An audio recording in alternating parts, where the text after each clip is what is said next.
Yo, what's going on, y'all? It's Cone back here again today with another video. This was originally going to be an after the buzzer. I was going to go ahead and recap all the games from the slate because there were some great ones. You had the Thunder beating the Timberwolves by 20 points, a big statement from my favorite team. You know me, I really want to talk about that game in depth. You had the Houston Rockets falling to the Pacers with Jalen Green continuing to struggle. What does that mean for him and the future of this Houston Rockets team? You've got Franz Wagner having a masterclass for the Magic. Ja Morant and the Grizzlies moved to 4-0 with him in the lineup. Could they end up stealing a playoff spot or a playing spot from one of these other teams that have been playing great all season? Is this their comeback? You've got Andre Drummond putting up a 2020 game in the year 2023. There is so much interesting basketball I could talk about, but unfortunately for me, and I guess maybe some of you, I am fascinated by the Detroit Pistons and what is happening over there in the city of Detroit right now. Coming into tonight's game against the Brooklyn Nets, the Pistons had lost 26 consecutive basketball games. They started the season 2-1. First game of the season, they lose at the buzzer to the Eastern Conference champion Miami Heat. Great close loss for a young team trying to establish themselves and take a jump this season. Next two games, blow out the Charlotte Hornets and blow out the Chicago Bulls, who had Zach LaVine drop 50 in that game. They were 2-1, a game above 500 when they lost the Oklahoma City Thunder on October 30th. They have not won a basketball game since that point coming into tonight. They had lost every single game in November, and they're on the verge of a winless December as well.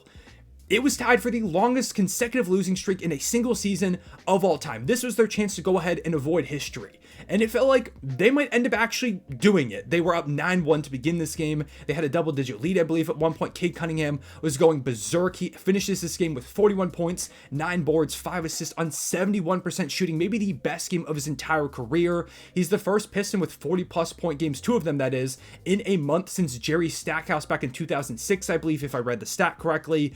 In fact, he dropped 40-plus points twice in the past week. It hasn't even been a week since he put a 40 bomb on the Utah Jazz, the last winnable game it felt like they had. They were up as much as 5 points in this fourth quarter with like 6-7 minutes to go. They were only down 3 with a few minutes to go. It felt like they had a genuine chance, and you know what? None of it mattered. None of it, because they went ahead and found a way to choke. They fouled every single time the Nets came down the other side of the court. They turned the ball over. Cade Cunningham was not getting the ball late for some reason, despite him trying to will this team to victory. He was unstoppable in the fourth quarter, and he just stopped getting the basketball. The team completely fell apart. And at home, the Pistons go ahead and set the NBA record most losses in a row in a single season with 27. Go ahead, hang the banner. It is one of the craziest things I've ever witnessed in my time as a basketball fan. It doesn't feel like it should be possible. You think about the sport of basketball, all the variants involved in it. You see nights all the time where these terrible teams beat some of the best teams of all time. In the 73-9 Warriors season, they lost to the Lakers that won like 20 games that year. In fact, I'm pretty sure they got blown out by them in that game. We see crazy results across the NBA all the time. It is one of these sports with, I feel like, the highest variance in just these regular season games. You get to the playoffs, things change, but in regular season, legitimately anybody can be anybody. But with this Pistons team, that doesn't feel possible. You would think, oh, they'd luck into a win at some point because they played some close games. But no, they are physically incapable of winning basketball games. It genuinely feels like an event every time the Pistons play. There were people live tweeting this Pistons game like it was Game 7 of the NBA Finals because the entire NBA world is entranced by what, in my opinion, is probably the most embarrassing basketball team of all time. They haven't officially set the record for the longest losing streak ever yet because that is the, I think, 2014 to 2015 Sixers when they lost 28 games in a row. If they lose to the Celtics, they will tie that, which they're 100% going to lose to the Celtics. I have seen some Celtics fans say, oh, this is totally a game we would lose. No, the Celtics might win by 80,000 points in this one. But if they lose the Celtics, they tie that record. And if they lose to the Raptors the day before New Year's Eve, they will go ahead and set the all-time record for losing streak, regardless of if it's in one season or across multiple. There will be no team that has ever lost as many games in a row as the Detroit Pistons. And you know what? I think they're going to reach that point, which is absurd to say for a team that is not at the beginning of their rebuild. We talk about the 2013-14 Sixers and the 2010-11 Cavs, who were both tied for this record before the Pistons broke it tonight. That 2013-14 Sixers team was actively trying to lose. That was a Sam Hinkie process Sixers. They're doing everything in their power to get the top pick. The 2010-2011 Cavs lost arguably the greatest player of all time in the offseason before in LeBron James. This Pistons team is in year 5 of their rebuild. They didn't just lose a star. They didn't just begin this rebuild. They have had multiple lotteries over and over and over again. and they still can't put together a single win over a 27-game stretch, which is over a quarter of an NBA season of just consecutive loss after consecutive loss. Not to mention the fact that when they lose to the Raptors in a few days, because they're going to, the team they're going to take this all-time record from was also the Sixers trying to actively lose in the process era, and that team went 10-72. They were trying their hardest to lose basketball games. This team wants to be good. They came into the season as a team that a lot of people thought could take a jump. Maybe they're a sneaky play-in team. They had 17 wins last season, and they ended up paying Monty Williams to be their head coach $80 million over 6 years. They added veterans. They kept Bojan Bogdanovic, who it was rumored they were offered 2 first-round picks for in a trade last season.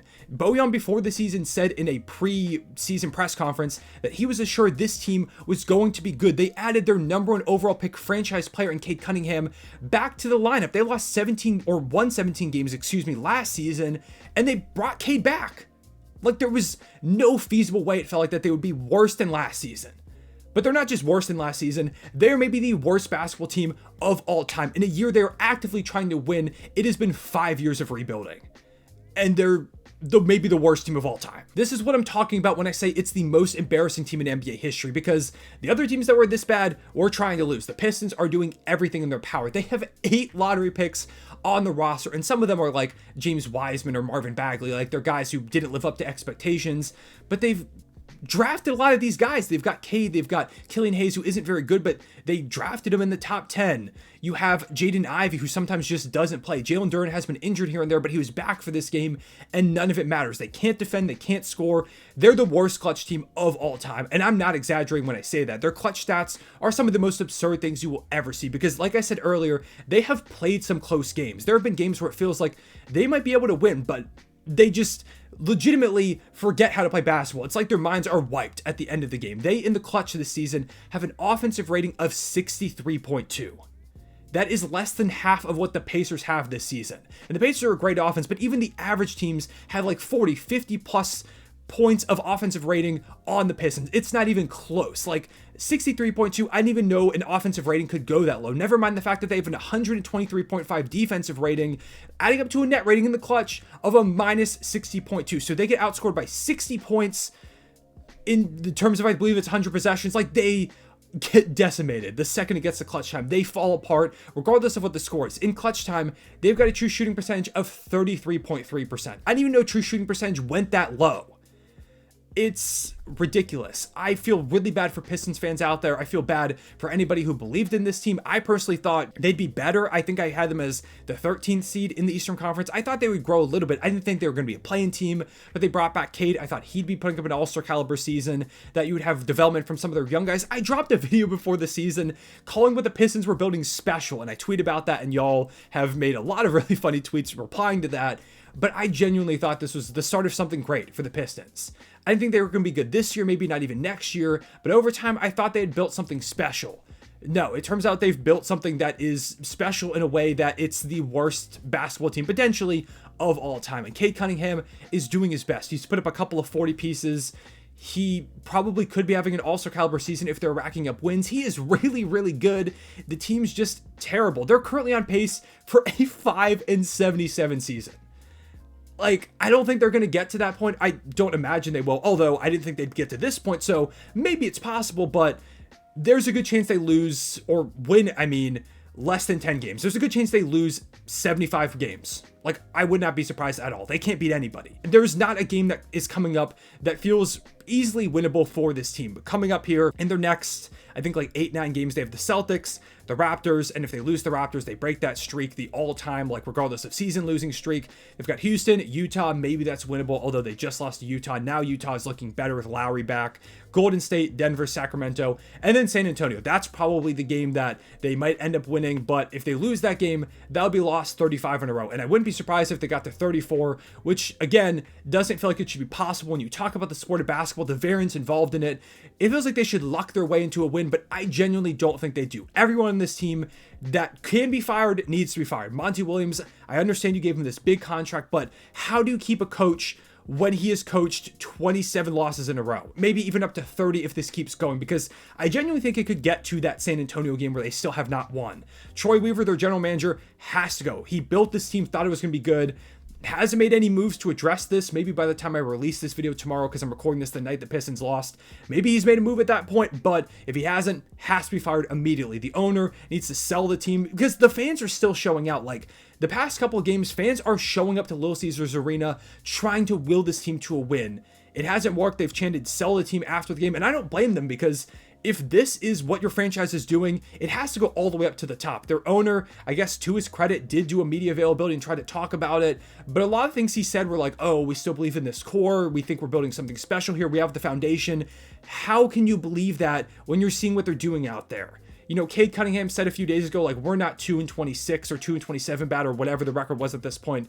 I'm sorry, man, they are. Like, it's not Cade's fault, but this team is genuinely one of the worst in NBA history. I don't know what they're going to do. I don't know how they salvage the season. I don't even know what they do going forward to the draft, because this is supposed to be a bad draft. I haven't looked into it, and I'm not really a believer in bad drafts. I think there's always some great talents in every single draft class, but according to some experts and people out there, this is supposed to be a bit of a weaker draft. So is there anybody that's going to save them in this draft? They could go out there and try and make a big trade like for a Zach LaVine or another star to give Cade help, but that's a short-term solution, and you still have every other hole imaginable on this roster.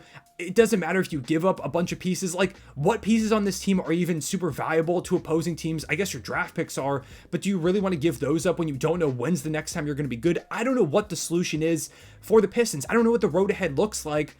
I don't even know when they're going to get a win. Like, what if they just never won again? They're not going to. But what if it happened? Like, how long would it take Adam Silver to say something and be like, we're going to send you down to the G League? Like, I don't know. It just genuinely fascinates me how bad they have been, because this doesn't on paper feel like they should be that bad of a roster, but you watch it in practice, it is some of the worst basketball you've ever seen. It doesn't feel like they really run sets out there. It feels like the rotations are just randomized. Monty Williams, I guess I was wrong about him this whole time as a coach. I always thought he was a perfectly fine to a good coach. Turns out he's not. Again, I don't know what they do to solve this. Pistons fans, I'm so sorry. Cade Cunningham, I'm so sorry. I've never felt so bad for a player that isn't on my favorite team. He's doing everything he can to try and will them to a win. It's just not enough. Like, they can make a trade. Is that really going to help? What, they win 12 games instead of like 7 this season? They could go for another top draft pick, but they've been doing that for 5 years. They've been doing that what feels like for a decade at this point, because they haven't went over 500 in, I believe, 7-8 years at this point. I don't really know. Yeah. That was my rant on the Detroit Pistons. The most embarrassing team in NBA history, if you ask me. We'll see when this streak ends. If they go ahead and break the other streak, I might make another video talking about them. But I don't know. This might be the last one, because I feel bad for Pistons fans just beating up on them. They've had enough. Although maybe it's cathartic to go ahead and hear someone else rant about the Pistons. It's just been so interesting. I genuinely feel like I'm watching when people are like live tweeting, being like, "Oh, are the Warriors going to break the 73-9 record?" Like, watching that type of excitement bubble up around the league. I feel like I'm genuinely watching that again, just in the opposite direction with maybe the worst team in NBA history. We'll see how many games they end up winning. We'll see when the next win comes. Drop a prediction down below when you think the win comes. Drop me down below what you would do to fix this Pistons team if you've got any idea. General Manager Troy Weaver, Monty Williams, pretty much everybody needs to be fired if you ask me. A move's got to come soon. There's no way they let this thing keep going. I don't know what the move is. Maybe they make something overreactionary and trade one of their top prospects. I do still think, like, Jaden Ivey's talented. I think Asar Thompson is talented. Jalen Duren, Cade Cunningham, of course. Like, they've got some talented guys. Just most players on this roster don't fit together. They have no spacing. Nothing works. So let me know down below what you think. Yeah, I appreciate y'all watching. Leave a like and subscribe if you enjoy. Pistons fans, I'm so sorry. If you're out there watching this, I'm so sorry. No, just know that I feel for you. I promise. I'll see y'all later. Real one, say back.